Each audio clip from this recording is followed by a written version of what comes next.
حجتی حجتیہ کے اندر رہے، وہاں ہمارے مختلف اساتذہ تھے، اب بہت سارے تھے، ان کا نام لیا جائے تو لمبی ایک ہے فہرست بن جائے گی۔ ان میں سے نمایاں جو تھے آغا حسین بوشہری، جو کہ آج کل جامع مدرسین میں ہے۔ اس کے بعد پھر ہم ادھر سے جب فارغ ہو گئے تو آزاد، یعنی ہم پڑھنے لگے حوزے میں۔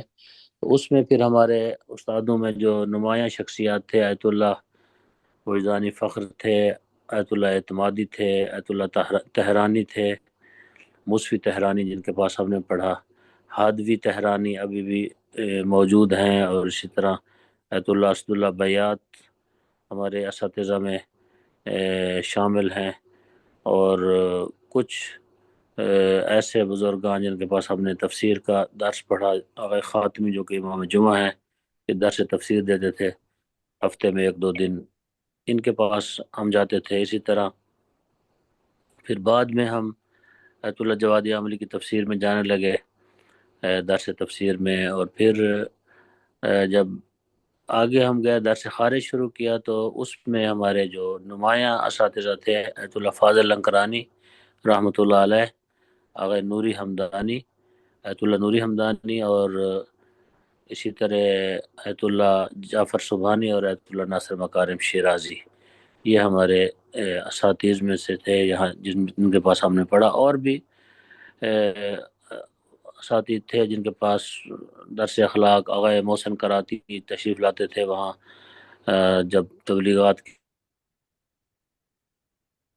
یہاں پر ایک سوال ہے کہ ان اساتذہ میں سے سب سے زیادہ متاثر آپ کو کس شخصیت نے کیا؟ تو ان کی خدمت میں بھی ہم رہے، آغا محسن کراتی کی، تو مختلف اور بھی اساتذہ تھے جن کی خدمت میں ہم نے کسب فیض کیا۔ اس کے بعد 99 میں ایران ہی سے میں کوپن ہیگن آ گیا، تو اسلامک سینٹر جعفریہ کے ساتھ تقریباً 14 سال میں منسلک رہا۔ اس کے بعد وہاں سے، یعنی ان سے اجازت لی، استعفیٰ دیا میں نے، پھر ایک مرکز مدرسہ قائم کیا مدینۃ العلم۔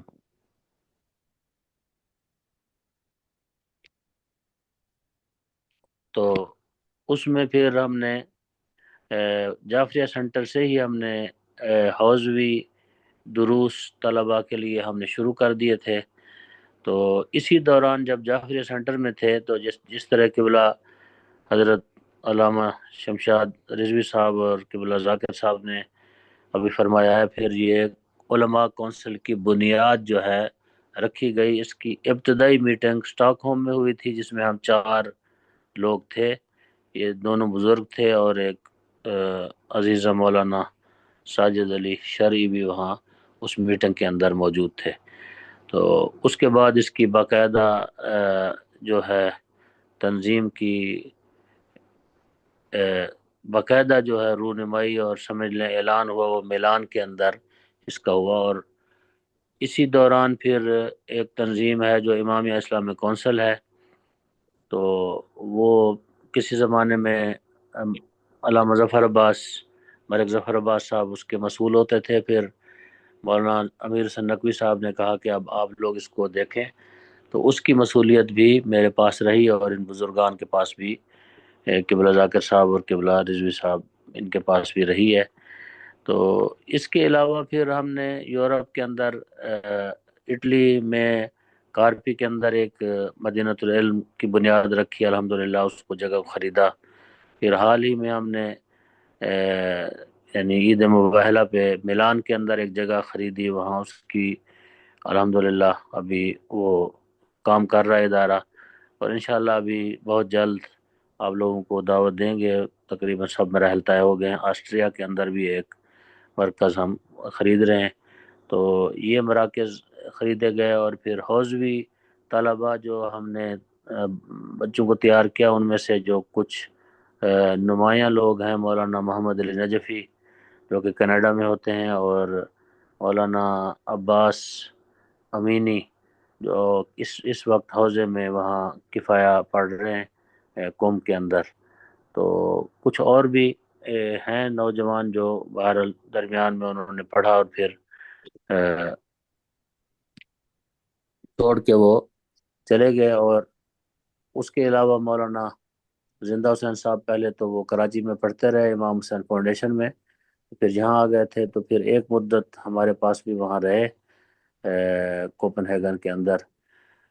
اسی طرح کچھ اور لوگ بھی تھے، بعض لوگوں نے وہ یعنی اپنی طلبگی چھوڑ دی ہے، ابھی وہ طالب علم نہیں ہے لہٰذا اس لیے ان کا ذکر میں نہیں کر رہا. تو جو طلبہ ہیں یہ ہیں اب بھی اس وقت بھی الحمدللہ ہمارے وہاں ادارے میں حوزوی تعلیم وغیرہ بھی دی جاتی ہے، اور دوسری تعلیم بھی ادارے کے اندر ہے. اور سفر تقریباً پورے یورپ میں ہم نے کیا ہے، کینیڈا امریکہ بھی میں گیا ہوں مجالس کے سلسلے میں، محرم کے سلسلے میں امریکہ گیا تھا، مجالس کے سلسلے میں وہاں کینیڈا میں بھی گیا ہوں.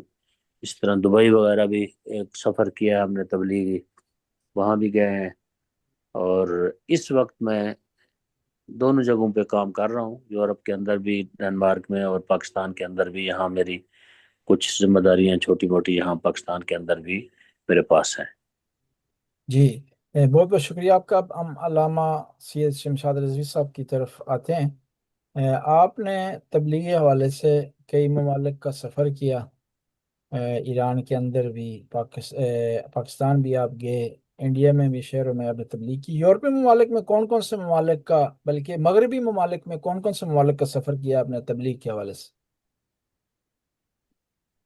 ہم ایک ایک ملک کا تو کہنا مشکل ہے، لیکن یہ کونسل آف علماء امام شنگن کی جو بنیاد پڑی 2005 میں، تو اس کے حوالے سے ہم لوگوں کا جو مینڈیٹ تھا اس پہ یہ طے تھا کہ ہم لوگ ایک ملک کو اختیار کریں گے، اور اس میں ایک شہر، اور ہر 3 مہینے پر ہم لوگوں کی میٹنگ ہوگی.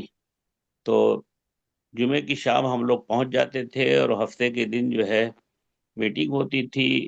اور اگر کوئی مناسبت ہوئی مجلس کی یا محفل کی تو وہاں مومنین سے کہا جاتا تھا، تو وہ بہرحال وہ مجلس یا جشن رکھتے تھے. اس میں سلسلہ ہوتا، اور پھر اتوار کے دن یا تو کوئی درس ہو گیا یا کوئی اور مصروفیت ہو گئی. تو تقریباً جو کونسل آف علماء امام شنگن کے تحت 25-28 ملک آتے تھے، تقریباً اگر سب نہ کہیں تو موسٹ آف دم یعنی 95% ملکوں میں، یعنی یہ شنگن سے متعلق جو ہے اس میں گئے. اس کے علاوہ لندن بھی، اور پھر ہم کینیڈا میں بھی گئے ہیں عشر محرم پڑھنے کے لیے، اور ایک مسلسل 10-11 سال تک امریکہ جاتا رہا. پھر جاپان بھی گیا ہوں میں عربین کے عشرے کے سلسلے میں. اور اسی طرح رمضان المبارک کے حوالے سے لندن اور افریقن ممالک میں بھی رہا ہوں میں. تو تبلیغی سلسلے میں تو یہ ممالک ہے بہرحال.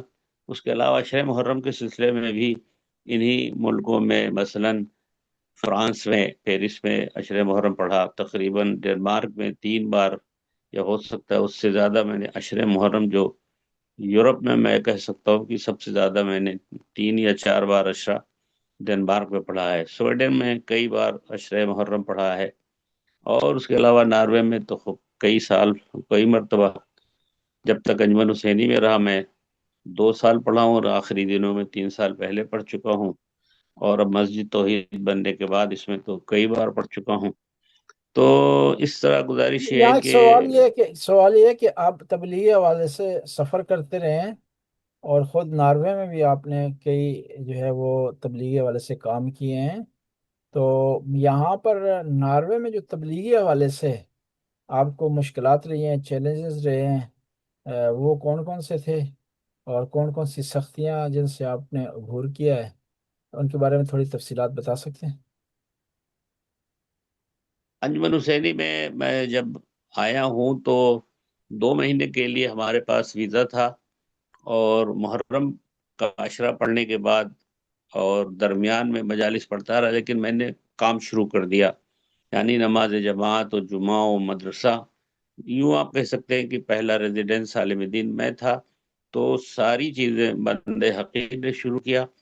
اس کے علاوہ تیسرا سال جیسے ہی گزرا، یا چوتھا، تو سفینہ میگزین نکالا، جو شروع میں اردو، نارویجن اور انگلش میں تھا، بعد میں اردو اور انگلش میں ہو گیا تھا.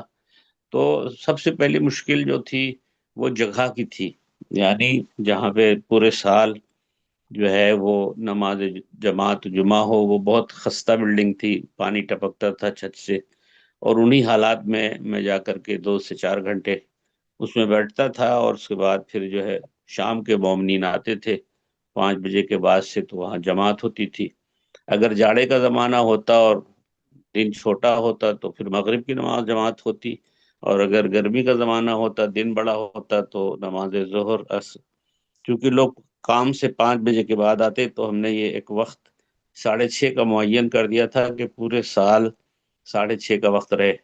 بعد براجے کی خدمت میں جب میں پہنچا اور یہ ذکر کیا تو وہ بڑے مسکرائے کہ تم نے یہ تو دین میں ایک نیا کوئی اوقات نماز میں سے وقت شروع کیا۔ بہرحال اسی طرح دعائے قبائل، دعائے توسل اور یہ ساری چیزیں ہوتی رہی۔ مشکلات میں مکان اور جگہ کے بعد جو سب سے بڑی مشکل تھی وہ مالیات کی تھی، اور ظاہر ہے آپ کو کسی بھی کام کرنے کے لیے اگر مالیات کی پشت پناہی نہ ہو تو بہرحال اس کی وجہ سے بیچ میں رکھنا پڑتا ہے۔ تو یہ سب سلسلہ رہا۔ اب اس کے بعد سے پھر ہم نے عربی میں جو ہے وہ کچھ عرب لڑکے تھے اس وقت جوان، تو 10 12 15 ہو جاتے تھے جمعرات کو، اور اسی طرح جمعے میں، تو ہم نے ان کو عربی میں درس دینا شروع کر دیا، خاص طور سے آیت اللہ العظمیٰ سید الخوئی اور سید گلپائگانی کے جو توضیح المسائل تھی عربی میں، نہج الصالحین، اور عربی کے صرف و نحو قواعد پڑھتے رہے۔ تو یہ سلسلہ تھا، اور اس کے بعد سے پھر علامہ سید ذیشان حیدر جوادی صاحب، فیروز حیدر صاحب، مولانا بصیر صاحب، سبط جعفر صاحب، یہ لوگ آتے رہے ہیں، تو پھر سیرت کانفرنس ہوتی رہی، اور اس میں بھی سویڈن کے لوگ آ جاتے تھے اور ادھر ادھر کے لوگ آ جاتے تھے۔ تو اس طرح یہ ایک خاصا کام انجمن حسینی میں ہوا، جس کی وجہ سے افریقہ اور امریکہ سے خطوط آئے کہ یہ کون سی اتنی بڑی تنظیم ہے جو ایسا رسالہ نکال رہی ہے اور اتنے بڑے کام ہو رہے ہیں۔ تو مشکلات مالیات کی بھی تھی، لیکن اسی زمانے میں تحریک ہم نے مسجد کی چلائی، تو پھر ایک زمین خریدی گئی، اور وہ زمین زمانے تک رہی، اور ہم نے بعض اہل خیر سے مختلف اپنے کہہ لیجیے آپ کے مشرق وسطیٰ میں اور یورپ میں بات کی تھی، اور انہوں نے وعدے کیے تھے کہ انشاءاللہ ہم اس مسجد کے بنانے میں تعمیر کریں گے، لیکن آپ کو پتا ہے کہ ہر جگہ مشکل کھڑے کرنے والے لوگ باز ہو جاتے ہیں، تو پھر کچھ مشکلات ہوئی، اور اس کی وجہ سے پھر جو ہے غیر پاکستانیوں کو الگ کر دیا گیا، اور اس کی وجہ سے پھر جو ہے وہ کسی صاحب کو وہاں اقامہ دینے کے لیے جو ہے یہ تحریک ہوئی تھی۔ تو خیر جو سب الگ ہو گئے، تو مدت کوشش کی گئی بہت سی مصالحت کی چیزیں، لیکن خیر اب ان سب تاریخوں کو کہنا یہاں مناسب نہیں ہے۔ یہاں پر میں آپ کو تو روکوں گا، ایک سوال یہاں پر بنتا ہے۔ تو آپ، ایک ایسا زمانہ تھا کہ یہاں ناروے میں اکیلے عالم دین تھے، تو آپ پر سارا بوجھ تھا، عربی، ایرانی، افغانی، عراقی، سارے لوگ آپ کی طرف مراجعہ کرتے تھے۔ تو اس میں جو سینسٹیو مسئلہ ہوتا ہے میت کا غسل و کفن تدفین کے حوالے سے، جو تبلیغی مراحل ہوتے ہیں، ایک فریضہ ہوتا ہے، اس میں کوئی آپ کو کوئی خاطرات، کوئی یاد جو ہے، کوئی یادداشت آپ کے ذہن میں ہو، جس میں آپ نے بڑا مشکل سے جو ہے وہ آپ نے اس مرحلے کو طے کیا ہو، تدفین کے حوالے سے، تغسیل کے حوالے سے؟ 2 میتیں یاد ہیں، ایک پاکستانی اور ایک ایرانی۔ پاکستانی میں غلام حسین غلام رسول مرحوم تھے، ان کا ہارٹ بائی پاس سرجری ہوا تھا، اور اس وقت 40 سال پہلے ہارٹ سرجری اتنی کامیاب نہیں تھی جتنا آج ہے، تو اس کی وجہ سے وہ بیچارے چند روز ہی رہے، اور اس کے بعد اللہ کے پیارے ہو گئے۔ ان کو غسل دیا تو پہلی بار، چونکہ میں نے کبھی غسل کسی کو نہیں دیا تھا، تو 2 ایک مومنین ساتھ تھے، اور اسپتال میں جو ہے نہلایا گیا الیوال میں، تو پھر ہم 3 دن تک بہت مشکل سے سو پائے تھے رات میں۔ اور دوسرا ہی اسی کچھ مدت کے بعد ایک ایرانی کا تھا، جن کے بیٹے ہیں، آپ بھی ان کو جانتے ہوں گے، کیا نام ہے، لو ابھی نام بھی بھول رہا ہوں، شاید یاد آ جائے تو بتا دوں۔ تو ان کے باپ کو بھی ہم نے غسل و کفن و تدفین کی تھی، پھر عادت ہو گئی، تو اس کے بعد لبنانی، افغانی، عراقی، پاکستانی، یعنی جو بھی جس قوم کے تھے، ہمارا کام یہ تھا کہ شیعہ ہے، مسلمان ہے، تو ظاہر ہے کہ میت کے لیے تو حکم بھی مسئلہ شیعہ و سنی کا نہیں ہے، بلکہ مسلمان ہونا شرط ہے۔ ایک مشکل جو آئی تھی وہ سویڈن بارڈر پہ اس وقت میں جو ہے شاید فرینسات کے علاقے میں ایک میت ہو گئی جہاں پہ قبر کو الٹا کھود دیا گیا تھا. قبلہ رخ نہیں تھی؟ 3-4 گاڑیاں جو ہے ترہتن سے ہیں. قبلہ رخ نہیں تھی قبر؟ قبلہ رخ نہیں تھی بلکہ وہ اپوزٹ سمجھ لیجیے جس ٹھیک. طرح کے عیسائیوں کی ہوتی ہے شاید. تو وہاں جب تھے اور وہ دن جمعے کا تھا اور بارش شدید تھی اور ہوا بہت زیادہ تیز تھی، جیسے آج کل کا موسم چل رہا ہے، پتجھڑ کا خزاں کا موسم تھا. 4-5 گاڑیاں ترولتن سے آ گئی تھی اور اسی طرح 3-4 گاڑیاں جو ہے وہ اوسلو سے گئی تھی. قادری صاحب خدا رحمت کرے، سید سجاد حسین قادری صاحب اس وقت صدر تھے انجمن حسینی کے. تو وہاں دیکھا، ہم نے کمپاس لے گئے تھے اور ہم کمپاس لے کر کے قبر کو دیکھا کرتے تھے. تو پھر ہم نے کہا یہ تو قبر الٹی کھود دی گئی ہے، اس کو اس طرح کھودنا چاہیے. تو وہ جو وہاں پر قبرکن تھا کھودنے والا، اس نے کہا کہ دیکھیں وہ 3 قبریں تو اور بھی ہیں مسلمانوں کی، اس میں ایک قادیانی کی تھی، 2 اور کسی کی. تو ہم نے کہا اگر کسی کی غلط قبر کھود دی گئی ہے، اس کا مطلب یہ تھوڑی ہے کہ ہم غلط قبر میں دفن کریں گے. ہم اڑے رہے اپنے یہاں پر کہ اس قبر میں میت کو نہیں دفن ہونے دیں گے. اور جناب ماحول اتنا خراب ہو چکا تھا کہ ترہتن والے بھی اور اوسلو والے بھی پریشان ہو کر کے چاہ رہے تھے کہ دفن ہو جائے. آخرکار میں نے قاضی صاحب نے کہا مولانا تو بہت مشکل آپ نے کھڑی کر دی. میں نے کہا نہیں، ہم نے نہیں کھڑی کی، دین اور شریعت ہی کہتا ہے کہ میت کو قبلے کے رخ ہونا چاہیے. تو پھر اس نے اپنے آفیسر کو فون کیا کہ یہاں کوئی اس طرح کا پریسٹ آیا، وہ اس طرح کی باتیں کر رہا ہے وغیرہ وغیرہ. تو پھر جو ہے وہ اس میں یہ ہوا کہ اس نے اپنے اور اوپر آفیسر کو فون کیا. آخرکار اس نے کہا کہ نہیں، جب وہ مولوی اس طرح کہہ رہا ہے تو پھر کرو تم. پھر تو نئی قبر کھودی گئی، پھر ہم نے اس کو دفن کیا، پھر چلے آئے. اس کے علاوہ پھر اسی زمانے میں جو ہے وہ مسئلہ فتویٰ امام کا رشدی کے بارے میں تھا، جو میرا خیال میں اس وقت اگر بات کریں گے تو وہ پورا ہی ایک موضوع گھنٹے بھر سے زیادہ کا جی جی، ہوگا. ہمارے پاس وقت بھی مختصر مختصر ہے. جی، اگر آپ کی ہیں. اجازت ہے تو ہمارے پاس وقت مختصر ہے اور سوالات بہت زیادہ ہیں. تو اب جب یہ مولانا ہاں، ذاکر تو اس صاحب لیے کا. آپ نے جو پوچھا نہیں کہ تبلیغی مشکلات کا، میں ایک اور جملہ عرض کر دوں. جی جی، بسم اللہ. اور ایک تو یہ تھا، اس میں بھی کافی مشکلات علماء کی رہی. اور دوسرا موضوع، جب وہ ایرانی جہاز جب گرا تھا تو اس زمانے میں جو ہے وہ ہم نے جو ہے وہ احتجاج بھی کیا تھا، اور اوسلو کا سب سے بڑا مظاہرہ پہلا تھا جو تاریخ ناروے میں پہلا تھا. تو اس طرح کے ایسے کام ہوئے جس میں مشکلات کا سامنا بہت رہا ہے، اور بھی گورنمنٹ کی طرف سے بھی ہمارے اوپر بہت پریشر تھا. چلیے بس میرا خیال میں اس یہ پر ابھی مختصر مولانا کرتا ذاکر ہوں صاحب بات. کی. صرف جی، مولانا ذاکر جی صاحب کی طرف آتے ہیں. مولانا صاحب، آپ نے کون کون سے ممالک کا سفر کیا ہے تبلیغ کے لیے؟ یورپ میں یا پوسلے غرب میں، مغربی ممالک میں، جس میں مثلا امریکہ بھی، کینیڈا، آسٹریلیا، یہ ممالک بھی آ جاتے ہیں. جی، میں الحمدللہ پاکستان کے بعد جو ہے وہ افریقہ چلا گیا. افریقہ کے کئی ممالک میں جو عشرہ محرم کے سلسلے میں باقی تبلیغی امور کے لیے جاتا رہا. اور اس کے بعد جب یورپ آیا، تقریباً سمجھ لیجیے یورپ کے تمام ملکوں میں سوائے مشرقی یورپ کے کچھ ملکوں کے باقی ممالک میں ماہ رمضان کے لیے یا ماہ محرم کے لیے یا مثلا اربعین کے مجالس کے لیے حاضری دیتا رہا ہوں. اور کینیڈا اور امریکہ میں بھی مجالس کے عشرے میں نے پڑھے ہیں، اور یوکے میں بھی مجلسیں پڑھی ہیں. تو سمجھ لیجیے تقریباً یورپ کے جو ہے 90-95% ممالک میں تبلیغی سرگرمی کے سلسلے میں آتا جاتا رہا ہوں. جی، آپ جو ہے جن ممالک میں جاتے رہے ہیں یا اپنا جہاں پر آپ ریزیڈنٹ عالم دین رہے ہیں اور ابھی ہیں، اس میں کون سی جو ہے تبلیغی مشکلات ہیں اور چیلنجز کون کون سے ہیں؟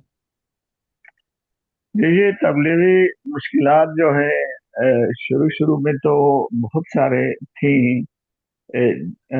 کافی چیزیں جناب مولانا شمشاد حسین رضوی صاحب نے بیان فرمائی، اور وہی مشکلات جو ہے تقریباً ہم سب کے لیے تھیں. اور علاوہ ازیں سویڈن کے صورتحال میں گزارش کروں کہ پہلی مرتبہ ہم پہنچے تو بہت مسئلہ تھا کہ اسکول کے بچوں کے لیے زبان کا مسئلہ تھا، اور مومنین کے بچے دور دور پھیلے ہوئے تھے، اب ان کو کس طریقے سے یکجا کیا جائے، اور سرکاری اسکول بھی ہے۔ تو میں تقریباً ہفتے میں 4 دن مدرسہ چلاتا رہا، اور سرکاری اسکول کے سامنے تھا ہمارا مرکز، تو اسکول سے فارغ ہو کے بچے آتے تھے، ایک قسم کا ڈراپ ان تھا جس میں بچے آ کے قرآن پڑھ کے چلے جاتے تھے۔ میں 4-5 گھنٹے مرکز میں بیٹھا رہتا تھا۔ اچھا، اس کے علاوہ دور دراز جگہوں پر ہفتے میں ایک دفعہ جاتا رہا، اور اس وقت جو ہے کہ سب سے بڑا کام تھا کہ سویڈن میں کوئی اور نہیں تھا، لہذا سویڈن کافی بڑا ملک ہے، تو اب میت کے سلسلے میں ہمیں ہر جگہ جانا پڑتا تھا، تو دور دراز سفر کے، اور اس طریقے سے یہ بھی کافی مشکلات تھی۔ اور صرف یہ نہیں، اس وقت جو ہے وہ غسل کے لیے جو جگہ نہیں تھی، ہسپتال والوں کو ان چیزوں کا پتہ نہیں تھا۔ ابھی تو حالات بہت سدھر گئے ہیں، اس وقت ان چیزوں کی طرف سے بہت مشاکل تھے، الحمدللہ وہ کافی حل ہو گئے۔ اور اس کے علاوہ جو مشاکل تھے وہ حلال کھانے کا، اسکولوں میں بچوں کے لیے حلال گوشت کا سلسلہ نہیں تھا، اس کے لیے ہم نے بڑی کوشش کی، اسکول والوں سے بات کی اور حلال گوشت کا بندوبست کیا۔ اور اس کے علاوہ جو سوئمنگ کا سلسلہ تھا، وہاں بھی مسلمان بچیوں کے لیے بڑے مسائل تھے، اس سلسلے میں بھی ہم نے کافی تبادلہ کی، انجمن کے ذریعے کافی مسائل حل کیے۔ تو یہ مختلف قسم کے مسائل تھے، تو آج بھی ہے، لیکن آج الحمدللہ مسلمانوں کے یہاں کثرت کی وجہ سے کافی مسائل حل ہو چکے ہیں۔ جی ماشاءاللہ، آپ نے بڑی تفصیل سے بیان کیا۔ اب ہم آتے ہیں مولانا اور علامہ سید مرید نقوی صاحب کی طرف، کہ وہ بتائیں کہ اتنا عرصہ دراز سے وہ یورپ میں تبلیغ کر رہے ہیں، خود ڈنمارک میں بھی تشریف فرما ہو رہے ہیں اور دوسرے ممالک کا سفر بھی کیے، تو تبلیغ کے راستے میں چیزیں رکاوٹ تھیں، چیلنجز تھے، یا جو مشکلات تھی، ان کو مختصر الفاظ میں بیان کریں، تاکہ دوسرے جو مبلغین ہیں، مومنین ہیں، ان کو آگاہی ہو کہ یہ علماء کتنی مشکلات کے بعد اہل بیت کا پیغام دنیا تک پہنچا رہے ہیں۔ بہت شکریہ ایک مرتبہ پھر آپ کی خدمت میں۔ ایک تو 3 چیزیں رہ گئی تھیں، پہلے جو آپ کا سوال تھا اس میں میں چاہ رہا ہوں ایڈ کر دوں۔ ایک تو یہ کہ یورپ کے علاوہ پاکستان میں بھی بندہ حکیر نے کچھ مراکز قائم کیے ہیں، ایک تو اسائر اسکول کے نام سے لاہور کے اندر، اور اسی طرح اسلام آباد میں جامعۃ المنصر العالمیہ، اور ایک جو خواتین بے گھر ہیں ہمارے مکتب سے تعلق رکھتی ہیں، شیلٹر ہوم کے نام سے لاہور کے اندر، اس کو بھی قائم کیا۔ الحمدللہ یہ بخوبی چل رہے ہیں یہ سارے پروگرام جو ہیں۔ تو اب آتے ہیں آپ کے سوال کی طرف کہ مشکلات۔ کوپن ہیگن میں جب میں اسلامک سینٹر جعفریہ میں تھا تو وہاں جو مشکلات بزرگان نے بتائیں اس طرح کی تو بہت مشکلات تھیں، لیکن جو عمدہ مشکل تھی وہ تھی اعتقادی حوالے سے۔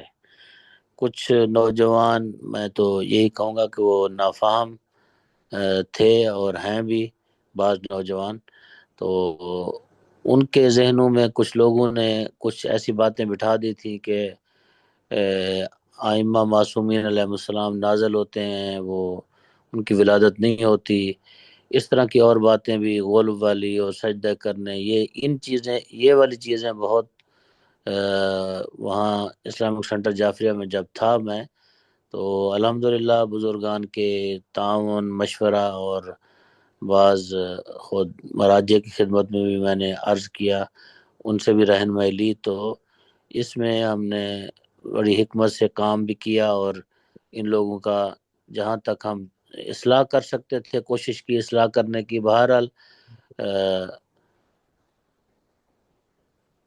بہت سارے ایسے لوگ تھے جو قابل اصلاح نہیں تھے، تو وہ پھر الگ ہو گئے اور چلے گئے. تو یہ ایک بہت بڑی مشکل تھی جو وہاں پیش آئی. اسی طرح اور بھی کچھ مشکلات تھیں جو خود سے اپنے عقیدے بنا کے کچھ خواتین، کچھ حضرات بیٹھے ہوئے تھے، اتنے دفعہ یہ کہنا چاہیے، اتنے دفعہ وہ کہنا چاہیے. یہ ابتدائی طور پر ہمیں مشکلات پیش آئیں، اور تبلیغی طور پہ بھی کوئی مالی حوالے سے بھی کوئی خاص مدد نہیں تھی یہاں. یعنی جیسے قبلہ رضوی صاحب نے بھی ابھی آپ کو بتایا ہے، تو ہم خود سے جاتے تھے، جہاں بھی گئے ہیں ابھی بھی خود سے جاتے ہیں. لیکن اس زمانے میں تو اصلا ہمارے پاس بھی اتنے وسائل نہیں تھے. اب تو اللہ تعالیٰ نے کچھ وسائل فراہم کیے ہیں جس کی وجہ سے ہم آ جا سکتے ہیں، لیکن اس زمانے میں بہت مشکل سے ہم آتے جاتے تھے جہاں بھی جانا ہوتا تھا. حتیٰ بعض جگہوں پہ گئے ہیں، وہاں بلایا انہوں نے تو آ گئے واپس، ہم چپ کر کے کوئی بات نہیں کی.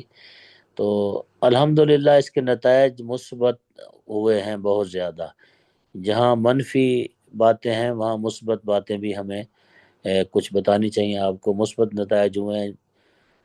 بہت سارے ایسے ممالک ہیں. آپ کا کوئی آگے سوال آیا تو اس میں ہم اس کا جواب دیں گے. یہاں پر ایک سوال پیدا ہو گیا، ہم اپنا مولانا شمشاد صاحب کی طرف رجوع کریں گے ہم، کہ ہماری جو ہے 3 چیلنجز ہیں شیعہ مذہب کے لیے، اور یہ مختص نہیں ہے، یورپ کے ساتھ ہر جگہ ہے.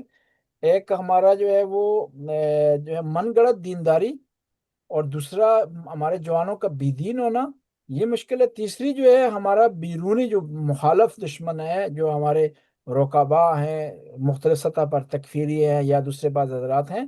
تو ان میں سے زیادہ خطرناک شیعہ مذہب کے لیے کون سی ہے؟ آیا من گڑت دینداری یا بے دینی جوانوں کے لیے؟ دیکھیے ایسا ہے کہ جب تک میں انجمن حسینی میں تھا، کوشش تو یہی تھی کہ دینداری کا ماحول ہو، لیکن یہ من گھڑت دینداری اور دوسری آپ نے بتائی ہے، یہ چیلنجز اتنا زیادہ نہیں تھے جتنا مولانا مولوی صاحب اللہ نے ڈنمارک کے سلسلے میں بتایا. تھوڑی بہت تھی، لیکن تبلیغات کی وجہ سے اور بعض ہمارے مومنین جو پراثر تھے اس کی وجہ سے جو ہے یہ سر اٹھا نہ سکے. لیکن جو سب سے بڑی مشکل ہوئی تھی، جیسا کہ میں نے اشارہ پہلے کیا تھا، کہ ایک وقت آیا تھا جس میں نیشنلزم کا اتنا زبردست جھٹکا لگا تاریخی شیعت ناروے میں کہ جس کی وجہ سے شیعت تقسیم ہو گئی. تو وہ ایک بہت بڑا جھٹکا تھا. لیکن اس کے علاوہ بھی چیلنجز رہے ہیں. بے دینی تو ایسی رہی ہے کہ شروع میں بس علاوہ عزاداری کے وہ تو کچھ سننا نہیں چاہتے تھے، حتیٰ کہ حجاب اور داڑھی اور مختلف چیزوں کے اوپر جب میں نے دلائل پیش کیے یا بات کی یا گفتگو کی یا موعظہ جو رکھتا تھا میں، تو اس میں بہت زیادہ برا بھلا بھی کہا گیا، منہ پر ہمارے کہا گیا، پیٹھ پیچھے تو گالیاں بھی دی گئیں، برا بھلا کہا گیا. تو منہ پر بہت سے لوگوں نے گستاخیاں کی جو بے دینی کی علامت تھی. چونکہ یہاں آئے ہوئے لوگ 17 سال کی عمر میں آئے تھے اور انقلاب اسلامی نہیں آیا تھا. تو انقلاب اسلامی کا سب سے زیادہ اثر پوری دنیا میں جو ہوا ہے وہ سب سے پہلا ملک پاکستان ہے، چونکہ اس کا بارڈر ملا ہوا تھا اور ایران و پاکستان کے زمینی راستوں کی وجہ سے انقلاب کا اثر پاکستانیوں پر زیادہ تھا. لیکن جو ناروے میں یا ڈنمارک یا کہیں بھی یورپ میں لوگ جو بائی روڈ آئے ہیں، ان کی عمریں 18 سال، 20 سال، 25 سال اس میں آئے ہیں، یا تو پڑھنے کے لیے آئے، یونیورسٹی میں لگے، یا تجارت کے لیے آئے. تو یہ نہ انقلاب اسلامی انہوں نے دیکھا تھا، نہ وہ دینداری کا ماحول. اس کی وجہ سے مجھے بہت زیادہ پریشانی ہوئی، حتیٰ کہ ہمیں تانا یہ دیا جاتا تھا کہ تم قم سے آئے ہو، اس وجہ سے تم خمینی کی تائید کر رہے ہو. یا کبھی کہتے کہ وہ 12 سال کے بچے جو ہے وہ جنگ میں جب بھیجے جا رہے ہیں. یہ ہمارے اپنے خود پاکستان کے انجمن حسینی کے مومنین تھے جو منہ پر اور پیٹھ پیچھے بہت زیادہ پریشان کیا ہم کو.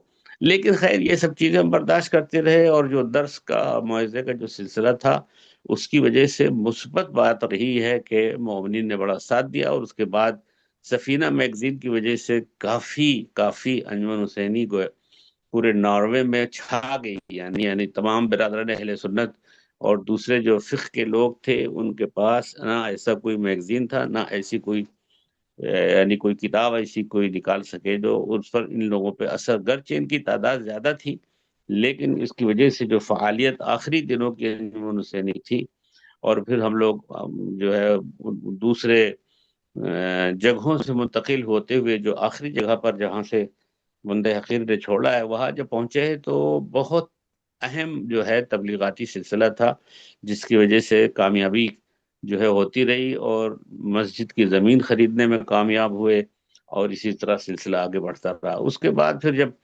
یہ کلیش ہوا تو پھر مرکز توحید اسلامی وجود میں آیا، اور مختلف جگہوں پر ہوتے ہوئے پھر سن 2000 میں زمین خریدی گئی مسجد کی الگ سے، اور وہ جو پہلی زمین خریدی گئی وہ بعض لوگوں نے مل کر کے اس کو بچوا دیا۔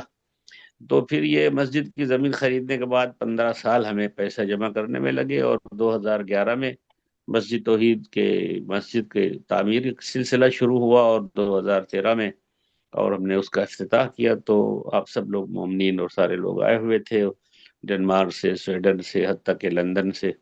تو الحمدللہ اس وقت سے مسجد اب اتنا زیادہ 24 گھنٹے بزی ہو گئی ہے کہ اب ہمیں جگہ چھوٹی پڑ رہی ہے اتوار کو مدرسے کے لیے، جس میں 150 بچے مستقل آ رہے ہیں، اور پھر محرم میں جگہ چھوٹی پڑ رہی ہے۔ بس انشاءاللہ اللہ کوئی اور فرج ہمارے لیے، مسجد جی کے ابھی لیے، ہم مومنین کے جی لیے۔ خدا آپ کو سلامت رکھے۔ اب ہم مولانا ذاکر صاحب کی طرف جاتے ہیں۔ اگرچہ مبلغین ابتدا میں اکیلے ہوتے ہیں لیکن ساتھ ساتھ ان کے لوگ ملتے جاتے ہیں، ان کے ساتھ تعاون کرتے ہیں۔ آپ نے سویڈن میں تبلیغ کی، دوسرے علاقوں میں رہے، تو آپ اس حوالے سے مومنین کا تعاون ایک مبلغ کے لیے اس کو کس نگاہ سے دیکھتے ہیں آپ، کہ وہ کتنا اہمیت رکھتا ہے؟ دیکھیے، پہلی بات تو یہ ہے کہ تبلیغ کے سلسلے میں تو اللہ سبحانہ و تعالیٰ کی طرف سے تائید اور ائمہ علیہ والسلام کی نظر خاص ہونی چاہیے، اور اس کے بعد جو ہے کہ انسان اگر اس راستے میں خلوص کے ساتھ آگے بڑھے تو اس میں کوئی شک نہیں ہے کہ آہستہ آہستہ جو ہے اس سفر میں لوگ ساتھ ساتھ ملتے چلے جاتے ہیں اور کامیاب ہوتا ہے، آگے بڑھتے چلے جاتے ہیں۔ میں خود سویڈن کے اندر آیا تھا تو 4 مہینے کے لیے آیا تھا، میں کسی کو جانتا نہیں تھا سوائے ایک تنظیم کے اور یعنی اردو بولنے والوں کی، اور اس کے علاوہ ایک دوسری تنظیم تھی جو اس وقت امام علی سینٹر کے نام سے ہیں، تو 2 ہی تنظیمیں تھیں۔ تو الحمدللہ ہم نے شروع کیا، نامساعد حالات میں شروع کیا، لوگ جو ہیں وہ ساتھ نہیں دے رہے تھے، اور میں آیا تھا خواجہ حضرات کے ادارے میں، تو ان کا اپنا ایک سسٹم ہوتا ہے، اپنا ایک مزاج ہوتا ہے، تو اس کے باوجود میں نے الحمدللہ اپنے پاکستانی حضرات کو آہستہ آہستہ تیار کیا، ان کو ان کے لیے زمین سازی کی۔ اس کا نتیجہ یہ ہوا کہ پاکستانی حضرات نے جنوب میں اپنی ایک تنظیم کھڑی کی، اور جو آج الحمدللہ وہ تنظیم اتنی مضبوط ہو گئی ہے، اس نے اپنا ایک چرچ خرید لیا ہے، اور بہترین اس کے اندر نظام ہے، پروگرام ہوتا ہے۔ قبلہ رضوی صاحب آئے ہیں، سالو اشرفی پڑھ کے گئے ہیں۔ مقصد یہ ہے کہ ہر کام میں یہ کہ شاید قانون و فطرت ہے کہ شروع میں تبلیغی کام میں مشکلات ہوتے ہیں، لوگ جو ہے ساتھ نہیں دیتے ہیں، اور صرف ساتھ دینا نہیں بلکہ مشکلات کھڑی کر دیتے ہیں، لیکن انسان یعنی مبلغ اگر ثابت قدم رہے تو یقیناً اللہ سبحانہ و تعالیٰ کی طرف سے نصرت آ جاتی ہے، اور یہ میں نے اپنی زندگی میں دیکھا کہ زیرو سے شروع کیا، الحمدللہ آج جو ہے کافی یہ سلسلہ آگے بڑھا ہے۔ جی مورید صاحب کی طرف آتے ہیں کہ ایک اچھے مبلغ کی کون سی کوالٹی ہونی چاہیے اور کون سی خصوصیات اس میں ہونی چاہیے اپنے تجربے کی بنیاد پر، اور جو یہ ایک سلسلہ انہوں نے گزارا ہے اور کام کیا ہے، تبلیغ کی ہے، تو اس حوالے سے اگر رہنمائی فرمائیں۔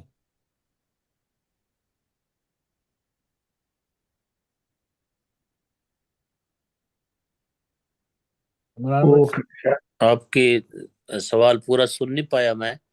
جی سوال یہ ہے کہ ایک اچھے مبلغ کے اندر کون سی کوالٹی ہونی چاہیے؟ آپ عرض دراز سے تبلیغ کر رہے ہیں اور تبلیغی میدان میں آپ نے بڑے اتار و چڑھاؤ اور نشیب و فراز دیکھے، تو اپنے تجربے کی بنیاد پر آپ اس کے بارے میں رہنمائی فرمائیں۔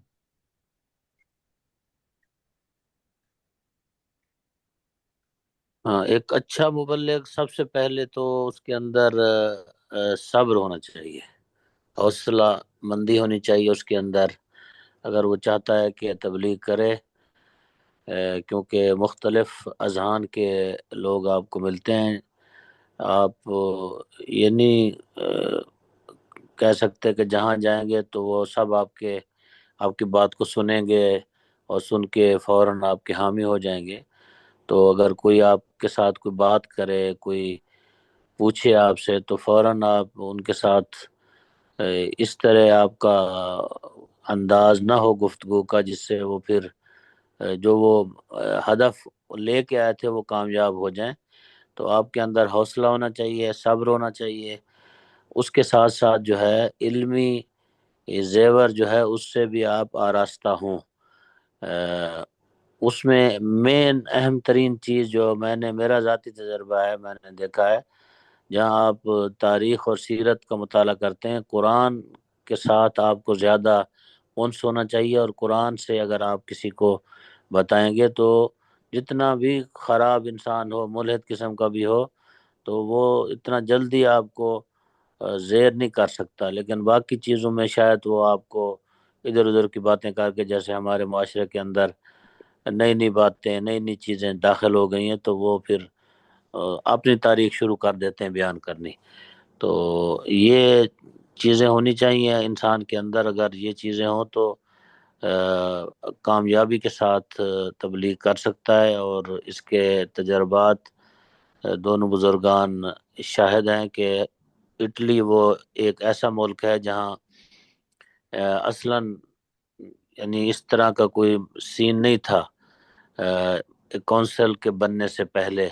کونسل کے بننے کے بعد پھر آج آپ اٹلی میں دیکھیں تو شاید آپ کہہ سکتے ہیں کہ یورپ میں سب سے بہترین ملک جہاں لوگ علماء کے ساتھ جڑے ہوئے ہیں اور وہاں پر دینی ماحول ہے، وہ اٹلی کو آپ کہہ سکتے ہیں، جہاں تشیع جو ہے الحمدللہ علماء دوست بھی ہے، اور یہ سارے کام ہیں وہاں ہو رہے ہیں۔ مولانا ذاکر صاحب جب پہلی دفعہ محرم کے لیے گئے تھے تو پہلے عالم تھے جنہوں نے نماز جماعت وہاں شروع کروائی تھی، اس سے پہلے یہ وہاں رسم نہیں تھی جہاں محرم پڑھنے گئے تھے جس شہر میں، کارپی کے اندر۔ تو آج آپ کارپی میں تشریف لے جائیں، شب عاشور جگہ نہیں ہوتی نماز کی، اتنی کم پڑ جاتی ہے، حالانکہ بڑے بڑے ہال ہیں، بھر جاتے ہیں۔ تو یہ ساری چیزیں صبر، حوصلہ کے ساتھ حاصل ہوئی ہیں۔ آپ شاید اس زمانے میں ایران تشریف فرما تھے، جو پہلی میٹنگ تھی اس میں لوگ آئے ہوئے تھے، لوگوں نے زبان درازی بھی کی میٹنگ کے اندر، بعض علماء کرام کو شاید وہ متوجہ نہیں ہوئے تھے، بعد میں ایک سید تھے وہ فوت ہو گئے، ابرار شاہ صاحب، انہوں نے قبلہ رضوی صاحب کو متوجہ کیا کہ قبلہ یہ اس کا مقصد یہ تھا، اس لیے میں نے اس کو ڈانٹ دیا تھا، وہ چاہتا تھا کہ آپ لوگوں کی اہانت کرے۔ تو اس طرح کے لوگ بھی تھے، لیکن اب الحمدللہ یہ سارا نتیجہ یہ ہے کہ آپ ایک تو آپ کے پاس بھی کچھ ہونا چاہیے، دوسرا یہ ہے کہ انسان کے اندر بردباری، صبر، یہ چیزیں ہوں تو کامیاب ہو سکتا ہے، کوئی ایسا مسئلہ نہیں ہے کہ کامیابی نہ ملے۔ اور احسان، علماء اور مبلغین کو بہت زیادہ چیلنجز ہیں تبلیغی میدان میں۔ اس چیلنجز میں ایک ہوتا ہے نیم ملا لوگ قسم کے ہوتے ہیں جو ہر مسجد امام بارگاہ میں ہوتے ہیں، انہوں نے چار اصطلاحات مشکل قسم کی رٹی ہوئی ہوتی ہیں، ان کا کام ہوتا ہے کہ علماء کو الجھانا تو آپ علامہ شمشاد رضوی صاحب سے یہ سوال رہے گا کہ اس بارے میں کیا کہتے ہیں کہ ہمیں ان سے کیسا جو ہے رویہ رکھنا چاہیے، کیسا جو ہے ان سے برتاؤ کرنا چاہیے؟ یہ بہت اچھا سوال آپ کا ہے، لیکن مولانا مودودی صاحب کا ایک جملہ میں لیتا ہوں کہ جب تک کہ مبلغ اور صحیح مبلغ میں علمی صلاحیتیں نہ ہوں تو مشکل درپیش آئے گی۔ اگر وہ کچھ پڑھا لکھا ہے، سمجھدار ہے، اس کے علاوہ باعمل ہے، وہ کوشش کرتا ہے کہ ہم اللہ کے دین پر صحیح طور سے عمل کریں، تو علم و عمل کے ساتھ یہ وہی چیزیں ہیں، جیسا دہرانا نہیں مولانا مودودی صاحب کی بات کو، لیکن ایسے لوگ واقعی بقول آپ کے کہ وہ چند چیزیں یاد کی رہتے ہیں، مثلا تحفۃ العوام کی چیزیں انہوں نے پڑھی ہوئی ہے، یا توضیح مسائل انہوں نے کہیں دیکھا ہوا ہے، تو وہ ایسا لا کے پیش کریں گے جیسے معلوم ہوتا ہے اللہ میں دہر ہے، یا مثلا وہ پرانے علماء کی تقریریں سنی ہوئی ہیں یا موجودہ کسی کی تقریر سنی ہوئی ہے، اب اس کو لا کے پیش کریں گے۔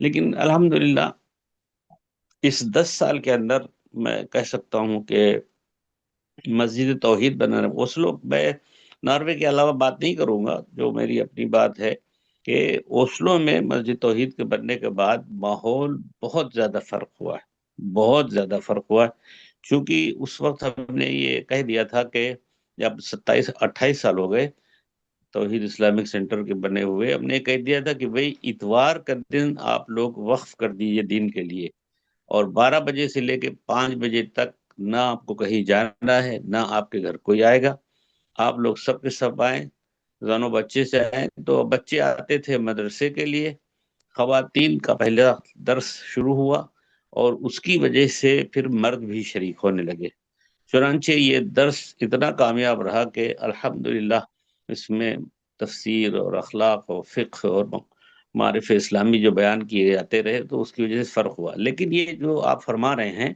بعض لوگ ہوتے ہیں اور اس طرح کی چیزیں وہ رٹے ہوئے ہوتے ہیں یا سنے ہوئے ہوتے ہیں، بلکہ وہ ہمیں ہندوستان کے ایک علاقے کا نام یاد ہے، میں گیا ہوا تھا وہاں پر اڑیسہ میں، جھارسگوڑا ایک شہر ہے، تو خوجوں کی جماعت تھی، تو ایک صاحب ملے کہ آج سے ایپ سے مولانا ایک سوال کرتا ہوں، کسی مولوی نے صحیح تک جواب نہیں دیا۔ میں نے کہا اچھا تو کیا ہے؟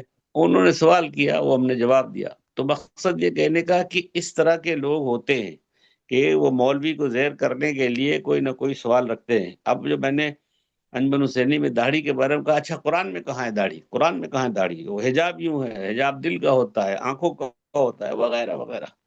تو وہ سب ماحول ختم ہو گیا، اور آج وہی لوگ، آپ یقین کریں، وہی لوگ یہ کہتے ہیں کہ ہم لوگ جو اس طرح ہیں تو یہ مولانا کے بنائے ہوئے ہیں، حالانکہ ہم لوگوں نے مولانا کو بہت ستایا، حالانکہ ہم لوگوں نے جو ہے مولانا کو بہت پریشان کیا، لیکن اللہ کا شکر ہے کہ اب جو ہے کوئی مولانا کو کچھ کہہ نہیں سکتا، جہاں ان کا پسینہ بہے گا ہمارا خون بہے گا۔ اب یہ بہرحال جملے ہیں مومنین کے، کہا جا سکتا ہے، لیکن کہنے کا مقصد یہ کہ شروع کے دنوں میں واقعی اس طرح کے لوگ تھے اور کافی پریشان کیا۔ جی، اگلے سوال کی طرف جاتے ہیں اور علامہ ذاکر حسین کی طرف جاتے ہیں۔ جی، آپ یورپ میں بھی آپ نے تبلیغ کی ہے، افریقہ میں بھی کی تبلیغ رہی ہے آپ کی، اور ایشیا میں بھی آپ ایز اے مبلغ کام کرتے رہے ہیں، تو یہاں پر مختصراً آپ بتائیں کہ یورپ اور ایشیا یا غیر یورپ کے جو ممالک ہیں وہاں تبلیغ میں کیا فرق ہے دونوں میں؟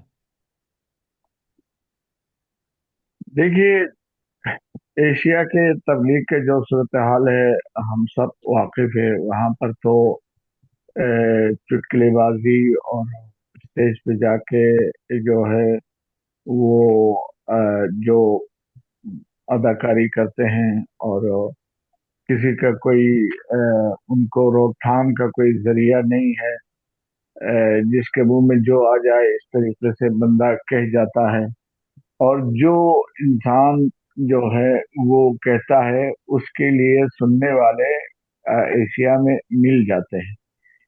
اور افریقہ کا تو صورتحال بالکل دوسرا ہے۔ ایک تو یہ ہے کہ مقامی جو وہاں کے سیاہ فام جو شیعہ ہوئے ہیں، وہ چونکہ علماء نے ان کو شیعہ کیا ہے، اس لیے وہ جو ہے وہ دین کے پابند ہے، یعنی فقہ کے پابند ہے۔ دین کو دین سمجھ کے ہی وہ لوگ عمل کرتے ہیں.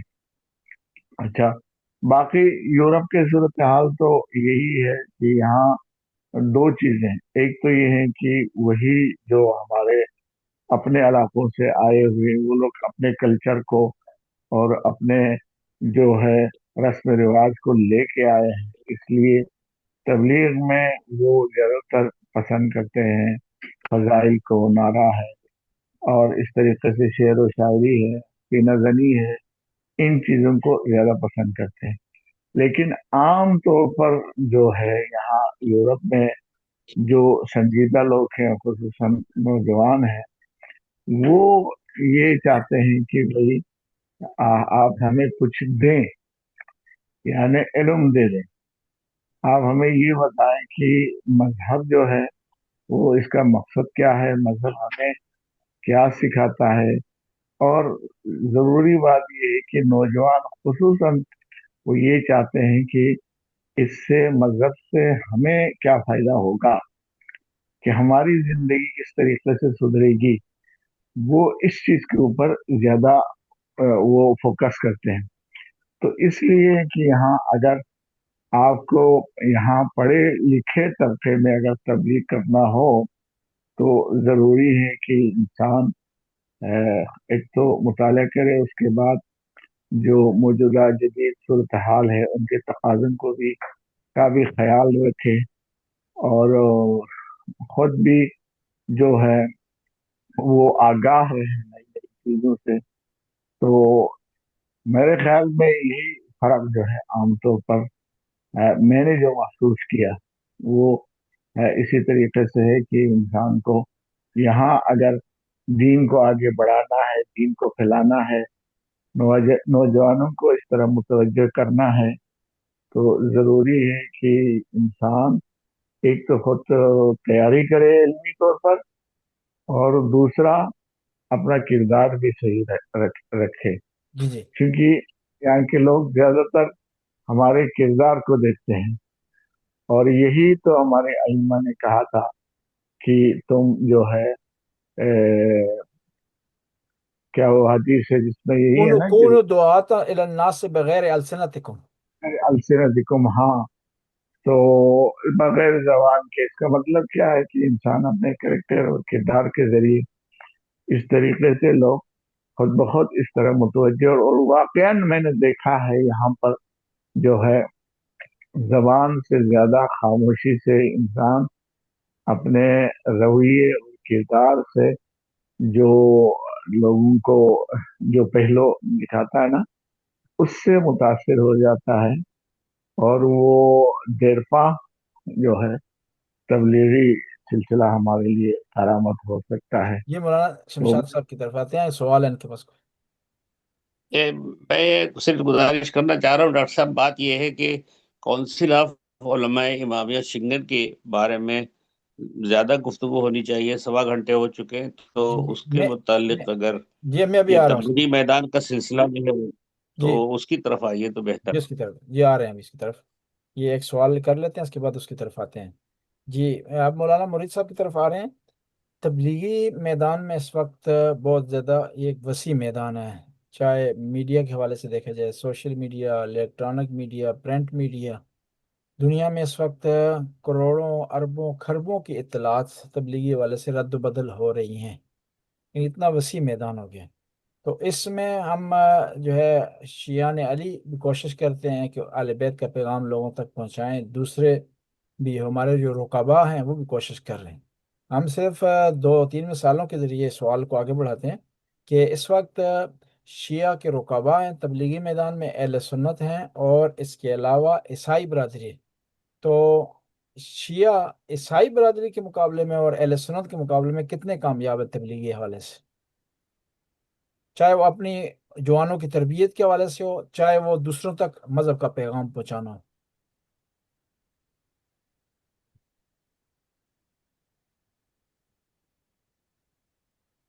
مجھ سے سوال کر رہے جی جی آپ سے سوال کر. ہیں؟ جی جی، میں نے جہاں تک یورپ کے اندر دیکھا ہے،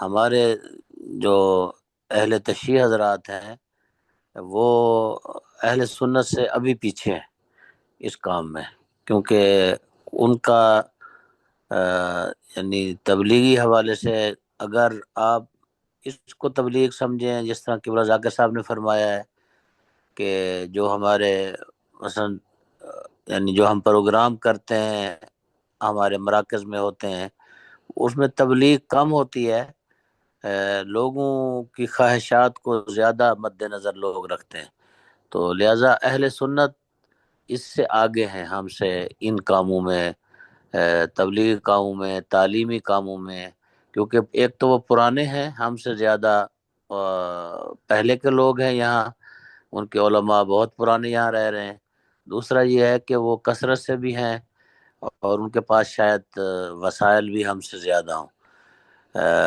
آ جاتی عیسائیت کی، عیسائیت میں کوئی اتنا وہ نہیں ہے، میں نے جہاں تک دیکھا ہے ہماری نسبت وہ پیچھے ہے، ہم ان سے آگے ہیں تبلیغی حوالے سے قدرے، لیکن آپ اگر آ جاتے ہیں یہودیت تو وہ بہت آگے ہیں تبلیغی حوالے میں، انہوں نے بہت کام کیے ہیں، انہوں نے اپنی کتابوں کو جو ہے وائس میں ریکارڈ کیا ہے، لوگوں کو دی ہیں، لوگ سنتے ہیں ان کی، اور بھی بہت سارے کام کیے ہیں انہوں نے، سوشل میڈیا پہ وہ اچھے خاصے وہ طاقتور ہیں، یعنی اپنی تبلیغ میں اپنے کاموں میں بہت انہوں نے، یعنی حتیٰ میں سمجھتا ہوں اہل سنت سے بھی وہ آگے ہیں، یعنی جو انہوں نے کام کر ڈالے ہیں جو ہم نہیں کر پائے اس سوشل میڈیا کے حوالے سے، تو اس کو ہم کر سکتے ہیں۔ ہمارے نوجوان اب ماشاءاللہ ہر مرکز میں جو پڑھے لکھے ہیں اب شروع ہیں، تو آغاز ہمارا بھی ابھی ہو گیا ہے،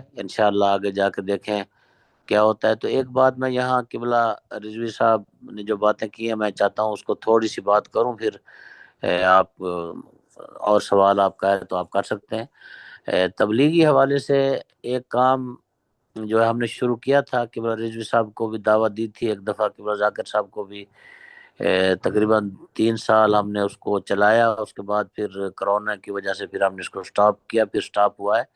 وہ تھا ہم رکھتے تھے کم از کم ایک ویک یا کچھ دن ایک علمی ہم رکھتے تھے، وہ کیمپ ٹائپ جو ہے کانفرنس، اس کو لگا لیں، شمار کر لیں یا کوئی اور چیز، اس میں یہ فائدہ ہوتا تھا، قبلہ رضوی صاحب کو یاد ہوگا، حتیٰ خواتین کے خاص مسائل وہ بھی قبلہ رضوی صاحب نے بیان کیے، دیوار کی طرف منہ کر کے کھڑے ہوتے تھے لیکن لیڈیز بیٹھی ہوتی تھیں، ان کی اہلیہ بھی ساتھ تھیں، اس کا فائدہ بہت ہوا ہے، یعنی خصوصاً کوپن ہیگن میں خواتین میں بہت فائدہ ہوا ہے۔ آج بھی اکثر جب بات ہوتی ہے تو مرد خواتین کہتے ہیں کہ اس طرح کے پروگرام دوبارہ شروع کرنے چاہیے، اگر یہ ہمارے مراکز میں شروع ہو جائیں تو اس میں بھی بہت فائدہ ہو سکتا ہے۔ کاش ہم اس زمانے میں اس کو ریکارڈ بھی کرتے، آج ہمارے پاس ہوتا تو اس کو ہم اور لوگوں تک بھی پہنچا سکتے، لیکن وہ یعنی اس کو ہم ریکارڈ نہیں کر پائے۔ مختلف علماء کو ہم نے بلایا تھا، جس میں قبلہ صاحب کو ہم نے اسی احکام کے لیے بلایا تھا کہ درس احکام جو ہے یہ قبلہ کی یہ بیان فرمائیں، اور تاکہ بزرگ بھی ہیں اور ان سے ہم سنیں، اور باقی امام زمانہ سے متعلق بھی تھی، اس میں قبلہ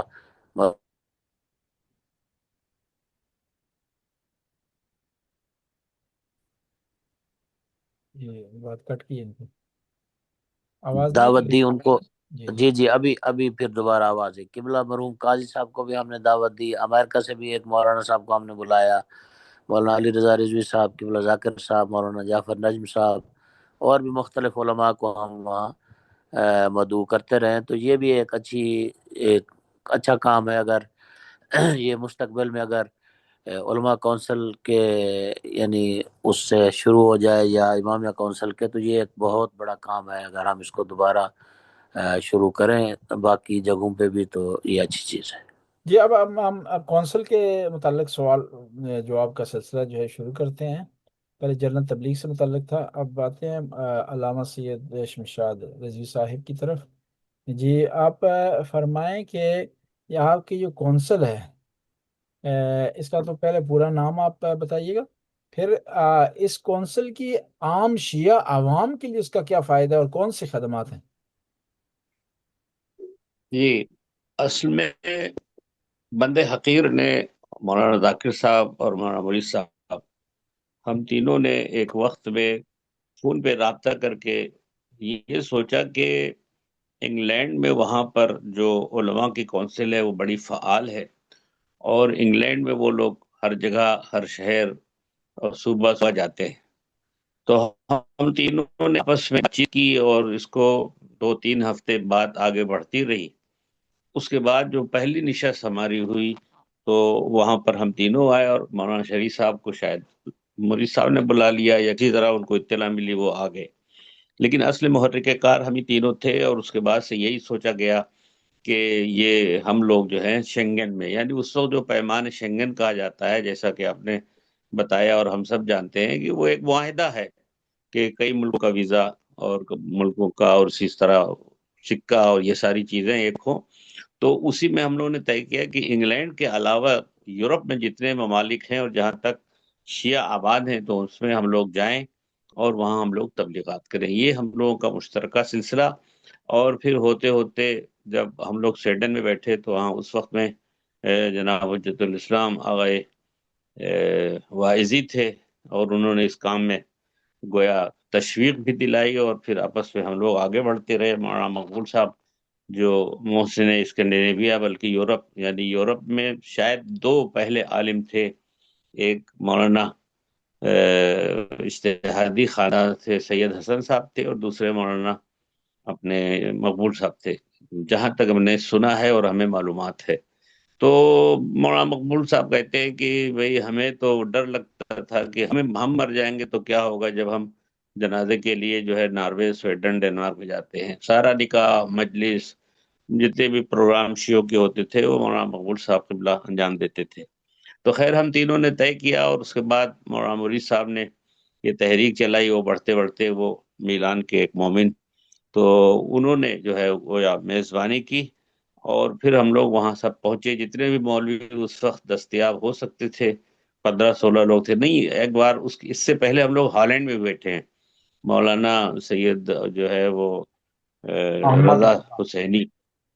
احمد ہاں، رضا حسین تو ہاں اثر محمد رضا حسینی، نہیں احمد رضا دوسرا محمد رضا، ہاں محمد رضا حسینی، جو آج کل کینیڈا میں ہیں، ان کے یہاں ہم لوگ بیٹھے تھے، اور پھر جا کے میلان میں ہوا۔ اب اس میں جو کچھ کمی زیادتی ہوگی وہ مولانا ذاکر صاحب اور مولانا مرید صاحب بتائیں گے۔ گویا ہم لوگ وہاں جب پہنچے تو 2005 میں اس کی بنیاد پڑی، جس کا نام ہے کونسل آف علماء امامیہ شنگن، اس طرح ہے، کونسل آف علماء امامیہ۔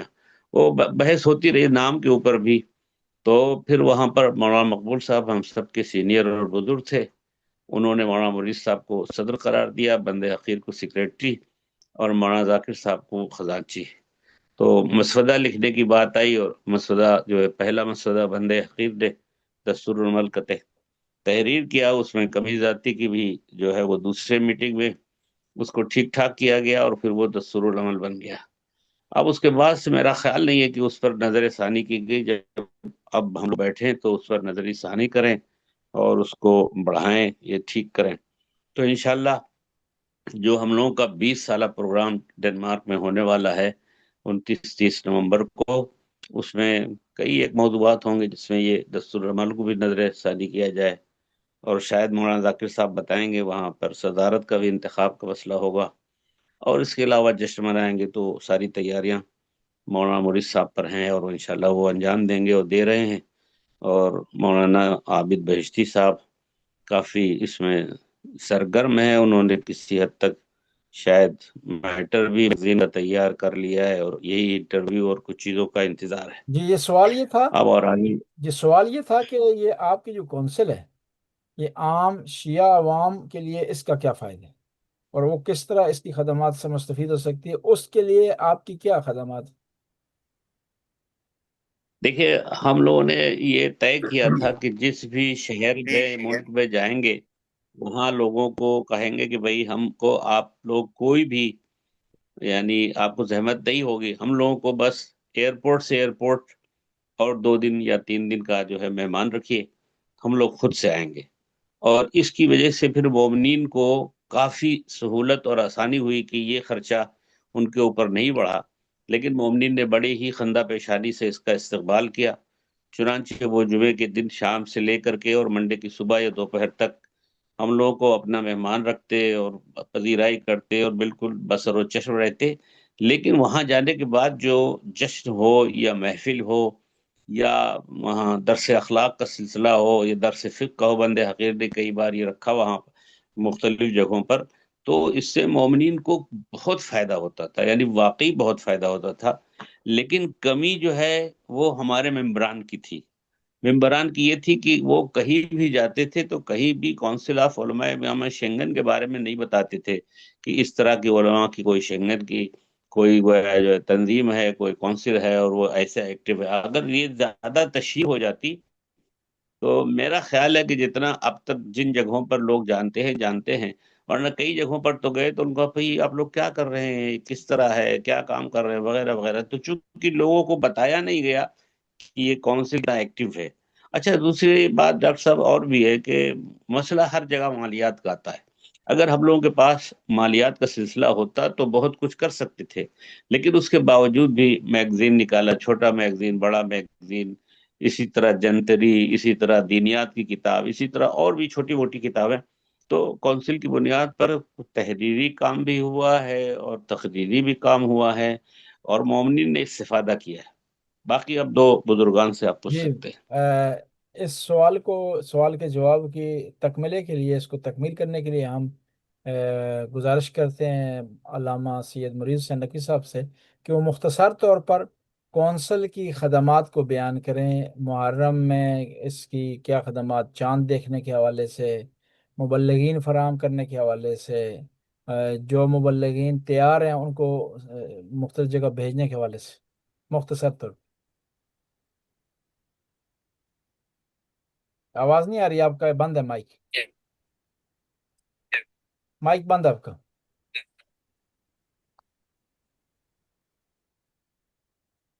مائک آپ کا بند ہے۔ مائک کھولیے، بولا نا۔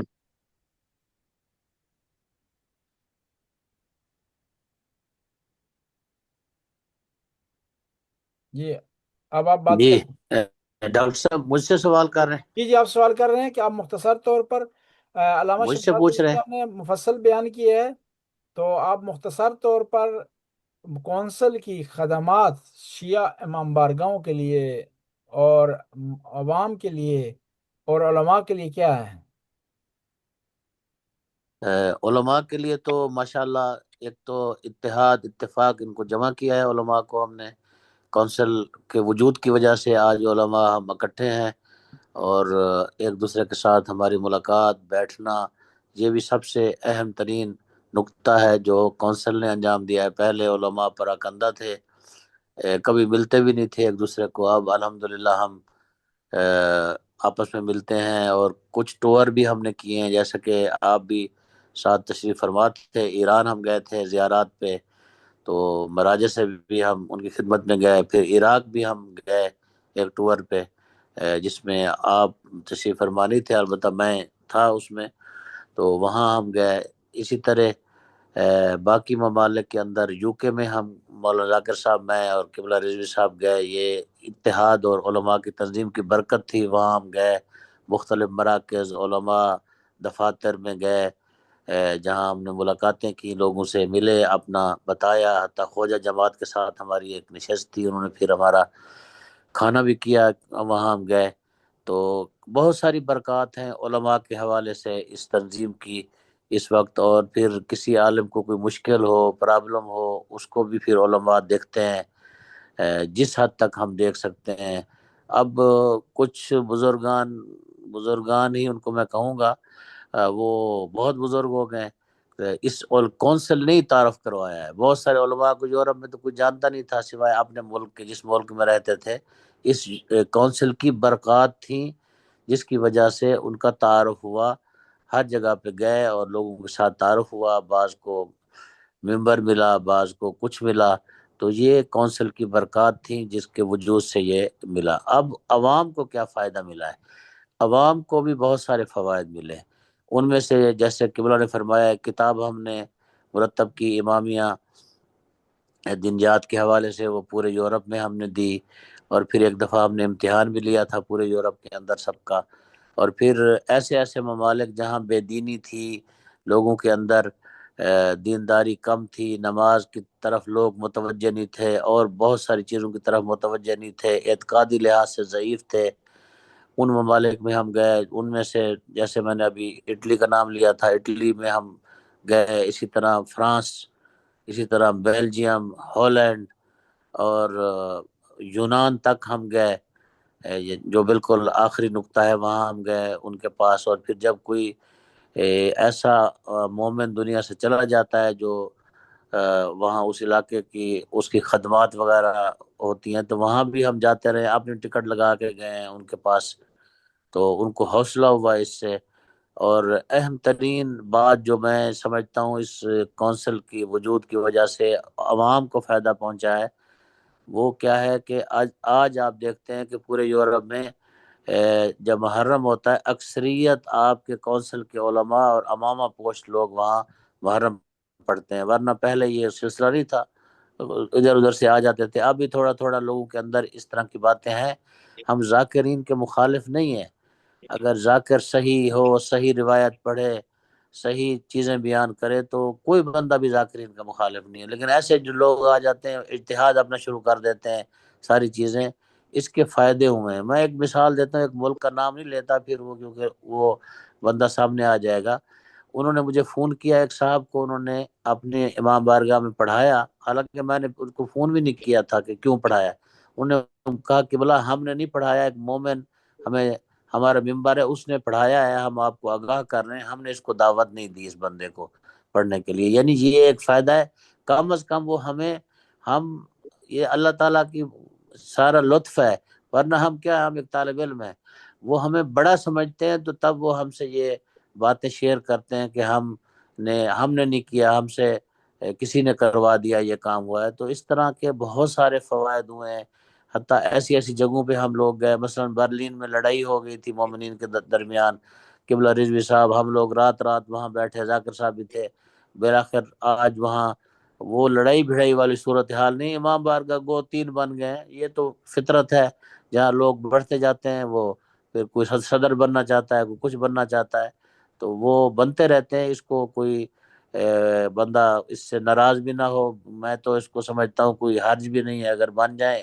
لیکن لڑائی نہ ہو، اتحاد اتفاق سے اگر کوئی بن بھی جائے تو کوئی حرج نہیں اس میں۔ تو اس طرح کے فوائد پورے یورپ کے اندر ہم نے دیکھے ہیں، یہ وہ کونسل کے ہی وجود کی وجہ سے یہ سارے کے سارے۔ پھر بچوں کو لے گئے، قبلہ ذاکر صاحب اس کے شاہد ہیں ٹور پہ، مولانا وقار حیدر صاحب لے گئے، پھر ہم نے ان سب کا انتظام کیا، کونسل نے، علماء کونسل نے۔ پھر اسی طرح ڈنمارک سے گروپ گیا، اٹلی سے گروپ گیا۔ آج جو آپ نوجوان اٹلی میں جاتے ہیں، میں نام بھی لے دوں تو اچھی بات ہے، حسنین وغیرہ، یہ لوگ جو ہیں، یہ پہلے کبھی بھی اتنے زیادہ آگے ایکٹیو بھی نہیں تھے، اور دین کی طرف بھی نہیں تھے، مقلد بھی نہیں تھے۔ یہ برکات ہیں اس سفر کی، زیارات کے، جو وہاں گئے اور واپس آئے، تربیتی کورس رکھے گئے۔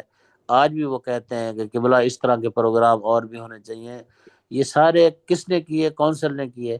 اس پہ ہمیں بعض لوگوں نے اذیت بھی دی، مشکلات بھی کھڑی کی، لیکن اس کے باوجود ہم پھر بھی کرتے رہے۔ یعنی کونسل ایک وقت تو ایسا آیا کہ ذاکر صاحب کو پتا ہے کہ وہاں گئے، کوئی پیسہ نہیں تھا، پھر کونسل نے پیسے دیے، امام کونسل کے اکاؤنٹ سے نکال کے، کہ ذاکر صاحب نے کہا کہ 2 پیسے مولانا وقار کو، وہاں وہ پریشان ہے۔ بچے مومنین کے تھے سب، ہمارا تو اپنا بچہ نہیں تھا، ہم مومنین کے بچوں کو بھی اپنا بچہ سمجھتے ہیں، وہ ہمارے ہی بچے ہیں، بچیاں ہیں، بیٹیاں بیٹے ہیں، لیکن ہمارا وہ کوئی صلبی بچہ نہیں تھا وہاں گیا ہوا تھا جو ہم نے پیسے دیے ہیں، تو وہ کونسل کے ہی پیسے تھے ہم نے دیے۔ پھر کونسل کے ذریعے ہم نے کئی ایک جگہوں پہ مدد بھی کروائی، جہاں ادارے نئے بن رہے تھے، لوگ آئے ان کی مدد کروائی، وہاں سے کروائی۔ تو کئی ایک فوائد ہیں، اب ان کو کبھی آپ کے روبرو ہم بیٹھیں قبلہ ڈاکٹر صاحب، تو پھر انشاءاللہ ایک پوری داستان ہے جو ہم آپ کی خدمت میں رکھیں۔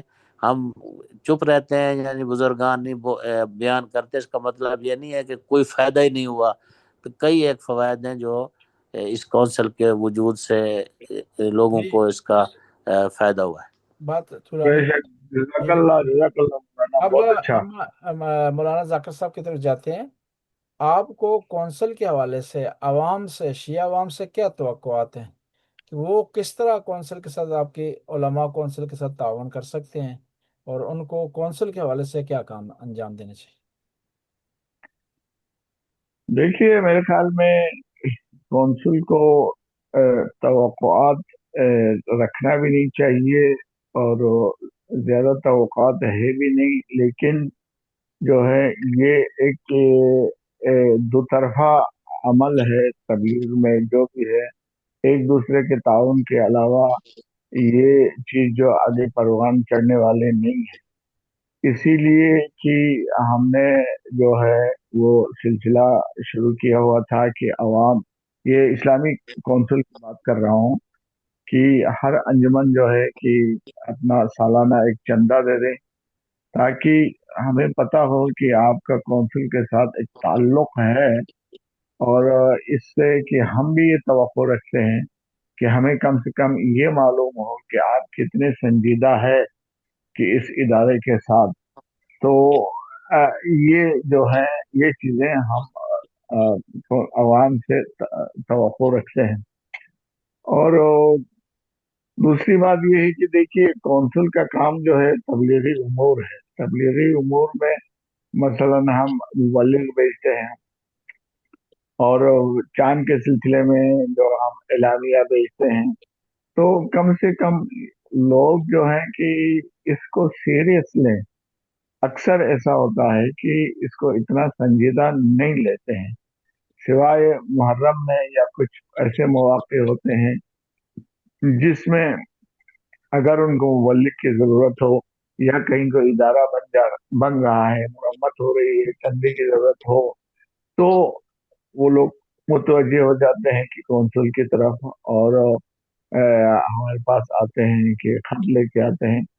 تو ہم یہ توقع رکھتے ہیں کہ بھائی یورپ کے اندر جو ہے یہ ایک نعمت ہے عوام کے لیے، تو اس نعمت سے عوام کو فائدہ اٹھانا چاہیے کہ ہمارے ساتھ رابطہ رکھیں. اور یہ ہے کہ کونسل کو زیادہ سے زیادہ مضبوط کریں. اس سے زیادہ ہم کیا توقع رکھا جا سکتا ہے کہ جی عوام کے ساتھ الحمدللہ لوگ اپنے اس کے مطابق تعاون کرتے ہیں. جب ہم جاتے ہیں کہ آپ نے دیکھا جیسے رضوی صاحب نے کہا، ہم جاتے ہیں تو یہ کہ کسی ملک میں اپنا اجلاس کرتے ہیں تو وہ اپنا پروگرام رکھتے ہیں، تو ایئرپورٹ پہ لے کے آنا اور مہمان داری کرنا اور یہ سب چیزیں کرتے ہیں. تو یہ چیزیں بھی بہت اچھی چیز ہے. اسی سے جو ہے آپس کے تعلقات مضبوط ہوتے ہیں. اور تو یہی چیزیں ہیں میرے خیال میں. باقی اس میں اور اضافہ کرنا چاہے تو بزرگان اضافہ کر سکتے ہیں. جی اگلا سوال یہ ہے کہ کیونکہ ہماری کونسل میں ایک اردو کا جو ہے رنگ غالب ہے، یعنی اردو کونسل ہے، پاکستان اور ہندوستان کے علماء پر مشتمل ہے جو مقیم ہیں یورپ میں. تو یہ آپ کی اس کونسل کا پاکستان اور ہندوستان کے علماء سے، عوام سے، شیعہ سے آیا کانٹیکٹ، رابطہ ہے، اور کس قسم کا رابطہ ہے ان سے؟ پھر سے جی جی علامہ شمشاد رضوی صاحب، یہ فریز ہو گئے ہیں، نہیں آ رہی ان کی آواز. رضوی صاحب